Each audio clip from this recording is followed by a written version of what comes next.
Welcome back to channel new blog. আসলে তোমরা সকলে ভালো আছো, আমিও খুব ভালো আছি। আমার একটা পার্সেল এসেছে, সেটা আনবক্সিং ভিডিওটা তোমরা অবশ্যই ফেসবুকে দেখতে পেয়ে যাবে।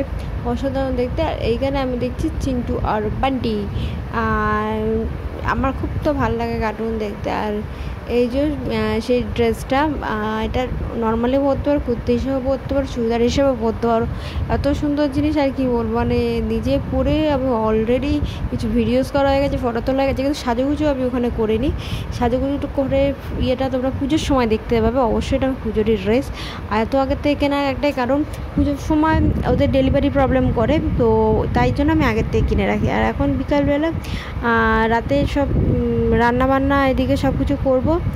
আজকে খেলা চলছিল, খেলা হচ্ছে, অবশ্যই ইন্ডিয়া জিতবে, আমি সেটাই আশা করে থাকি। ইন্ডিয়া সাপোর্টার, যেহেতু এখানে সয়াবিনের তরকারি রয়েছে, মানে পেঁয়াজ কুচি কেটে রেখেছি, আলু সিদ্ধ আর ভাত বসিয়েছি। আলু সিদ্ধটা আজকে আমি করবো। আমি আলু সিদ্ধ মাখতে পারি না, কিন্তু কড়াই যেটা মাখে না, পেঁয়াজ কুচি লঙ্কা কুচি দিয়ে ভেজে ভালো করে আলুটা ম্যাশ করে দিয়ে ওইভাবে আমি করতে পারি, তো আমি ওইটাই করবো। কিন্তু আলু সিদ্ধ মাখাটা আমার দ্বারা হয় না, কেন জানি না। আলু সিদ্ধ কেন, আমি কাঁচকলা সেদ্ধ খাই, ভালো, খুব সুন্দর ভালো লাগে মাখাটা, সেটাও আমি মাখতে পারি না, দুঃখের বিষয়। তো চলো ভিডিওটা আমি এখানে শেষ করি। তোমরা